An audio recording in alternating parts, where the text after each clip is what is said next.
नमस्कार, आप देख रहे हैं इंडिया न्यूज और मैं हूं आपके साथ दीप्ति द्विवेदी। खबरों का रुख करेंगे फटाफट अंदाज में। सीएम भूपेश बघेल ने प्रेस वार्ता कर दी अपने दौरे की जानकारी। सीएम भूपेश बघेल ने कहा कि बस्तर संभाग की 12 विधानसभा में भेंट मुलाकात पूरी हुई। सीएम बघेल ने कहा कि बस्तर की अपनी अलग पहचान और यहां पर करीब 3.5 साल में बस्तर और कांकेर में परिवर्तन दिख रहा है। सीएम भूपेश बघेल पिछले 3.5 सालों में जो परिवर्तन हुए वो सबको दिख रहे हैं। पर्यटन को बढ़ावा देने के लिए सभी जिलों ने काम किया।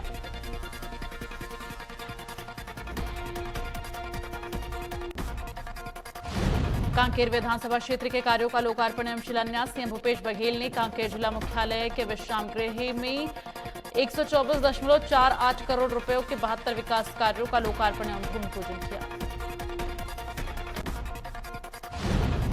सीएम भूपेश ने कहा कि 74.51 करोड़ रुपए के 60 विकास कार्यों का भूमि पूजन और 49.96 करोड़ के 12 विकास कार्यों का लोकार्पण किया गया।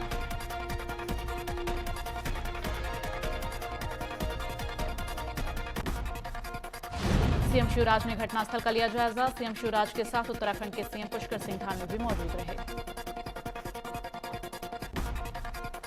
हादसे में मारे गए मृतकों के परिजनों से सीएम शिवराज और सीएम धामी ने की बातचीत।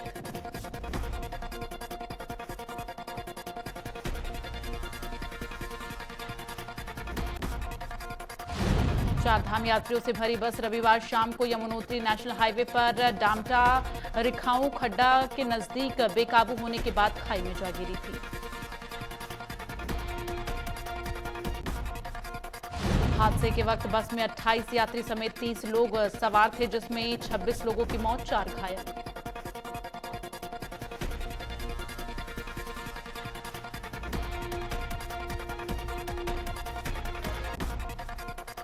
सीएम शिवराज ने घायलों से की मुलाकात। घायलों का हाल जानने के बाद अस्पताल पहुंचे सीएम शिवराज।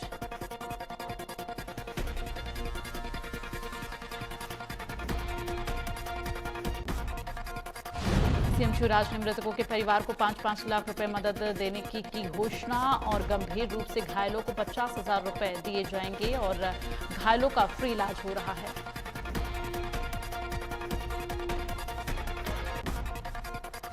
उत्तराखंड हादसे पर पीएम मोदी ने ट्वीट कर जताया दुख। हादसे में जान गंवाने वालों के परिवार के लिए 2-2 लाख और घायलों को 50,000 की मदद का किया ऐलान।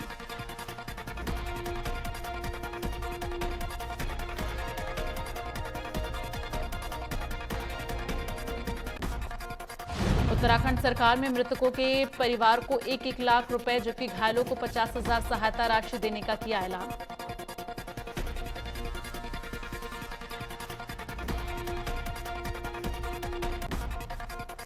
उत्तराखंड हादसे पर पूर्व सीएम कमलनाथ ने जताया दुख। कहा, मुझे गहरा दुख है कि चारधाम तीर्थ यात्रा पर गए पन्ना जिले के 26 साथी आज हमारे बीच नहीं रहे।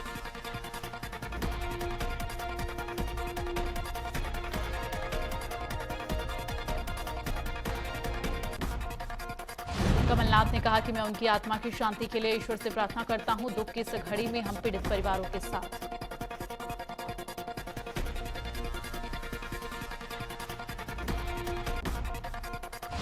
उत्तराखंड राज्य में मध्य प्रदेश के पन्ना जिले के तीर्थ यात्रियों के साथ हुई दुर्घटना पर जल संसाधन मंत्री तुलसी सिलावट ने शोक व्यक्त किया।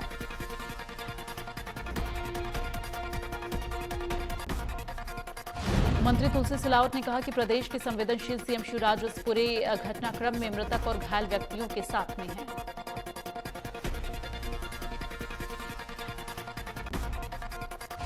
उन्होंने कहा कि मैं दुर्घटना में हुए मृतकों को श्रद्धांजलि अर्पित करता हूं। इस पूरे घटनाक्रम को लेकर निःशब्द हूं। तीर्थयात्रियों के ऊपर जो वज्रपात हुआ है वो वाकई में दुखद है।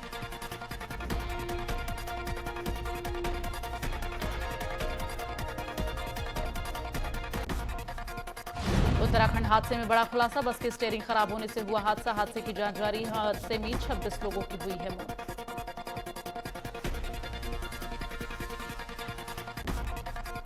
उत्तराखंड के परिवहन मंत्री चंदन राम दास का बड़ा बयान। कहा, दुर्घटना हुई वहां पर नहीं था रोड सेफ्टी का कोई इंतजाम।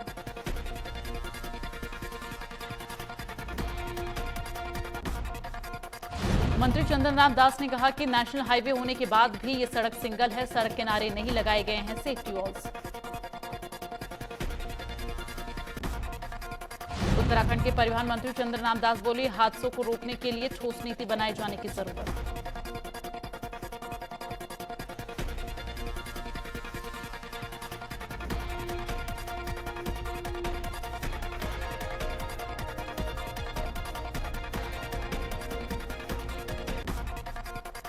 उत्तरकाशी के डामटा में हुई दुर्घटना के बाद आपदा प्रबंधन कंट्रोल रूम भी मुस्तैद नजर आ रहा है।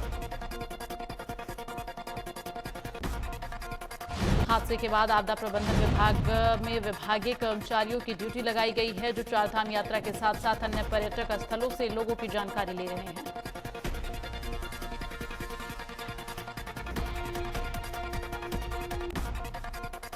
अपर सचिव आपदा प्रबंधन आर.एस. श्रीवास्तव ने बताया कि उत्तरकाशी के डामटा में हादसे के बाद पूरी निगरानी बरती जा रही है।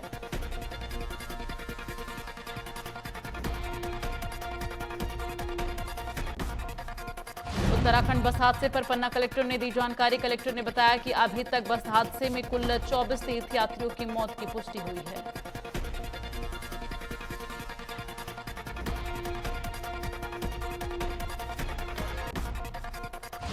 पन्ना में जारी किया गया हेल्पलाइन नंबर, परिजनों को जानकारी मुहैया कराए जाने के लिए कंट्रोल रूम बनाया गया और जानकारी के लिए ये हेल्पलाइन नंबर जारी किया गया।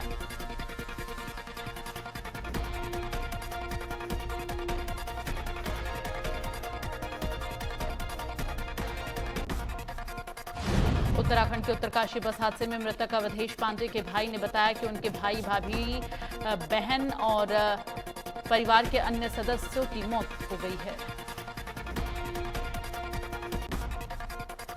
भाई ने बताया कि बस में भाई भाभी बद्रीनाथ दर्शन के लिए गए थे। इस दौरान टीवी के माध्यम से सूचना मिली, जिसके बाद से परेशान हैं।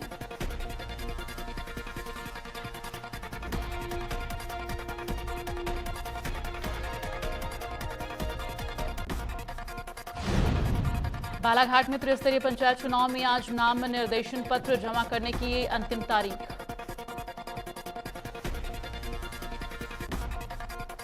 बालाघाट जिले में 690 पंचायत, 27 जिला पंचायत सदस्य, 220 जनपद पंचायत सदस्य क्षेत्र और 11,430 पंच पद के लिए निर्वाचन होना है।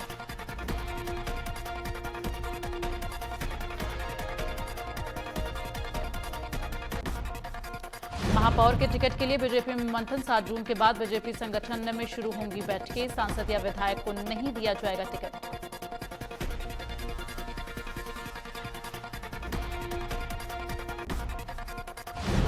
टिकट के लिए बीजेपी नेतृत्व ने तय किया क्राइटेरिया। बीजेपी का एक व्यक्ति एक पद पर जोर, पार्टी सांसद या विधायक को नहीं दिया जाएगा टिकट।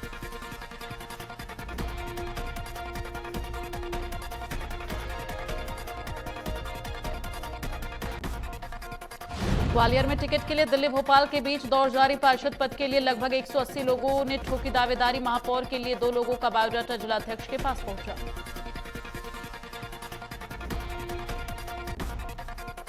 शिवराज कैबिनेट की कल 11 बजे है बैठक। मंत्रियों के विभाग और सरकार के कामकाज पर होगी चर्चा। कैबिनेट बैठक के बाद सीएम शिवराज मंत्रिमंडल को देंगे लंच।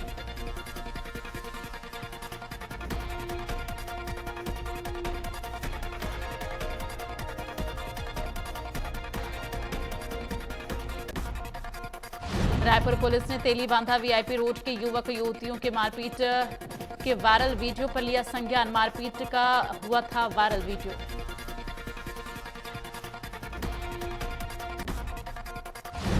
पुलिस ने धारा 160 के तहत अज्ञात युवक युवतियों के खिलाफ मामला दर्ज किया।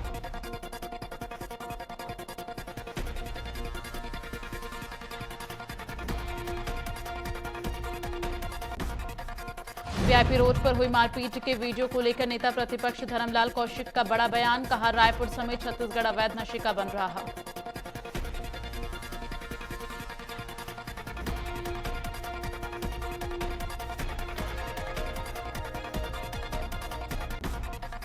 नेता प्रतिपक्ष ने छत्तीसगढ़ सरकार पर साधा निशाना। कहा, सरकार के संरक्षण में हो रहा कारोबार।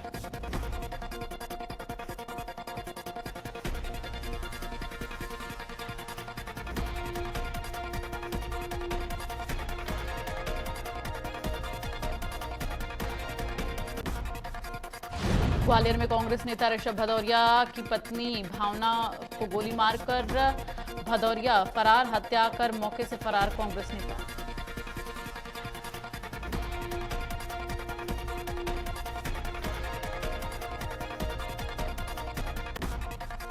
हत्या की वजह अभी तक स्पष्ट नहीं। आरोपी के पिता ने पुलिस को हत्या की जानकारी दी। पुलिस मामले की जांच में जुटी।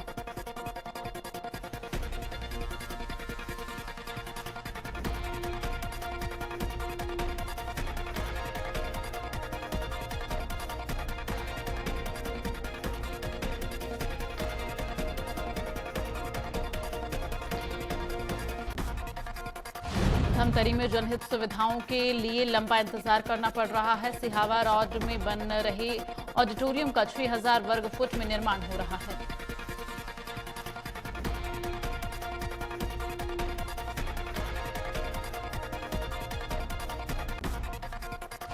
ये निर्माण का काम 2 साल पहले ही पूरा होना था, लेकिन अब तक नहीं पूरा हो पाया है। ठेकेदारों पर मनमानी का आरोप।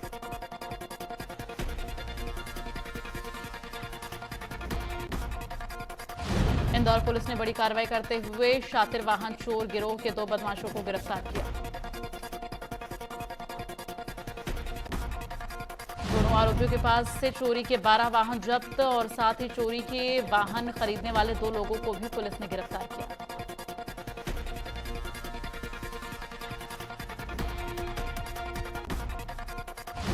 बम से उड़ाने की धमकी देने वाला युवक पहुंचा जेल। युवक को पुलिस ने न्यायालय में पेश किया और न्यायालय ने युवक को जेल भेजने के आदेश दिए। युवक ने स्नैपचैट के जरिए यूएस के स्कूल को बम से उड़ाने की धमकी दी थी।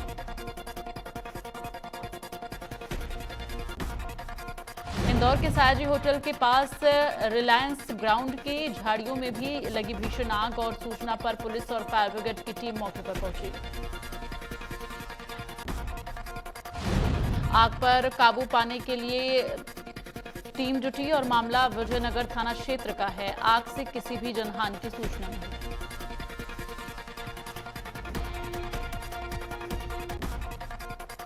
महासमुंद जिले के पिथौरा में शहीद स्मारक समिति के द्वारा एक शाम शहीदों के नाम कार्यक्रम का आयोजन।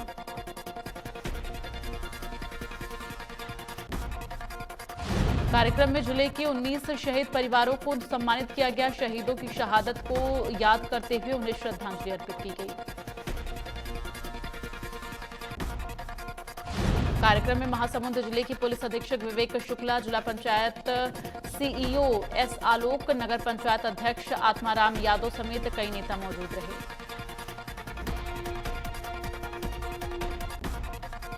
इस कार्यक्रम में छोटे छोटे बच्चों के द्वारा पेश की गई यहां पर देशभक्ति गीत एवं सांस्कृतिक कार्यक्रम, जो कि मनमोहक प्रस्तुति रही। ग्वालियर में शहर के कई इलाकों में पुलिस ने देर रात चेकिंग अभियान चलाया। इस दौरान लगभग 4 दर्जन वाहन चालकों के खिलाफ कार्रवाई की गई।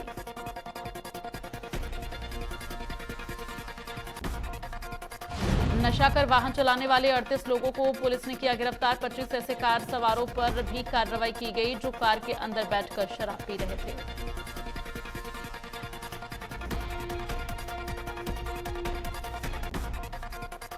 रायपुर के जेड रोड अंतर्राष्ट्रीय स्विमिंग पूल को 3 दिनों के लिए सील कर दिया गया है। स्विमिंग पूल में महिलाओं से अभद्रता और छेड़खानी की शिकायतें मिल रही थी। इस दौरान प्रशासन की तरफ से संचालक को व्यवस्था सुधारने की भी हिदायत दी गई। स्विमिंग पूल में काम करने वाले 4 युवकों से पुलिस पूछताछ कर रही है।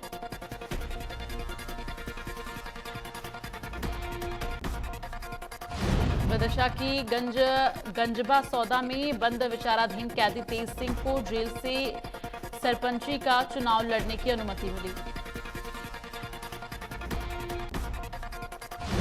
तेज सिंह गंजबा सौदा उप जेल में धारा 302 और 307 के मामले में बंद है। ग्राम पंचायत चौरावर से सरपंच चुनाव में उम्मीदवारी को लेकर उसके परिवार ने कोर्ट से चुनाव लड़ने की अनुमति मांगी।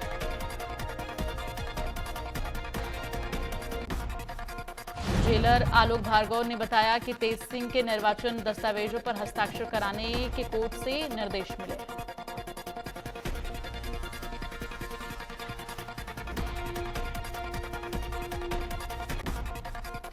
सिद्धू मूसेवाला हत्याकांड में बड़ा खुलासा। पंजाब पुलिस ने की 8 शार्प शूटर्स की पहचान। पंजाब, हरियाणा, राजस्थान और महाराष्ट्र के रहने वाले हैं ये शूटर्स।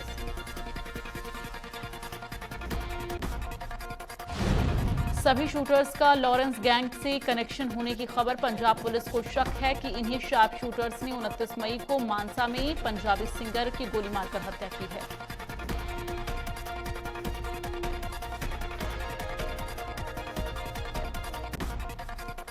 राजस्थान के 12वीं कक्षा ऑटर्स का रिजल्ट घोषित और 96.33% बच्चे हुए पास। प्रेस कॉन्फ्रेंस के माध्यम से रिजल्ट किए गए घोषित।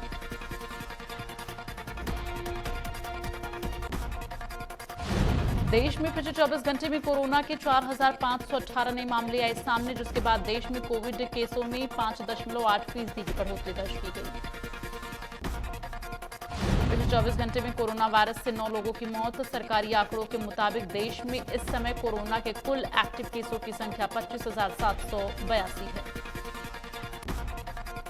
पिछले 24 घंटे में कोरोना वायरस से 2,779 लोग हुए ठीक। पूरे देश में अब तक कुल 4 करोड़ 26 लाख से ज्यादा कोरोना लोग कोरोना वायरस को मात दे चुके हैं।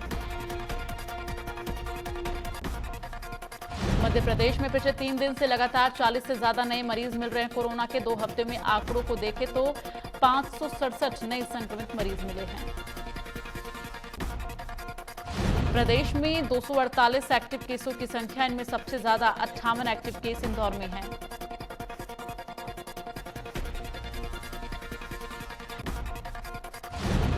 देश के 10 राज्यों में कोरोना के मामलों में इजाफा देखने को मिल रहा है। सिर्फ केरल और महाराष्ट्र में 60% केस मिले।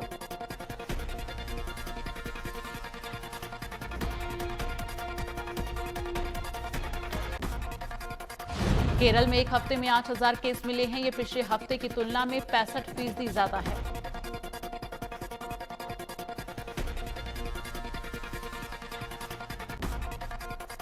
देश में कोरोना के खिलाफ वैक्सीन अभियान भी तेजी से चलाया जा रहा। पिछले 24 घंटे में 2,57,187 कोरोना वैक्सीन लगाई गई है।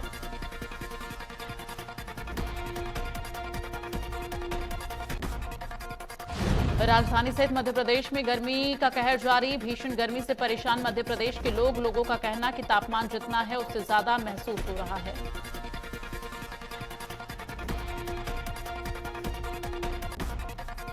भोपाल का तापमान 43.8 डिग्री के पार पहुंचा। मध्य प्रदेश में बीती रात सबसे ज्यादा महसूस की गई गर्मी।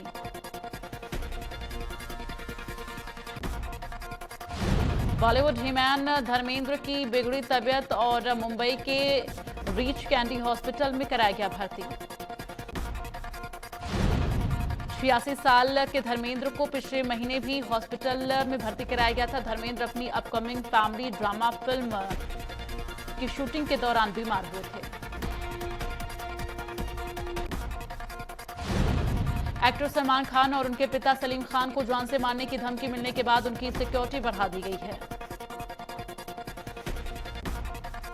लेटर में सलमान खान और सलीम खान को धमकी दी गई है कि उनका हाल सिद्धू मूसेवाला जैसा कर दिया जाएगा। महाराष्ट्र होम डिपार्टमेंट ने धमकी मिलने के बाद एक्शन लिया और सलमान के घर के बाहर सिक्योरिटी बढ़ाई गई। पॉप स्टार शकीरा अपने बॉयफ्रेंड पीके जेरार्ड से 12 साल बाद अलग हुई और दोनों के 2 बच्चे भी हैं।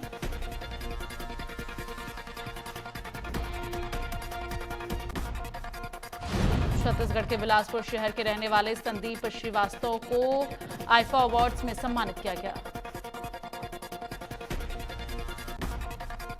संदीप ने फिल्म शेरशाह के लिए स्क्रीन प्ले लिखा था। बेस्ट स्क्रीन प्ले कैटेगरी में संदीप को यह अवार्ड मिला।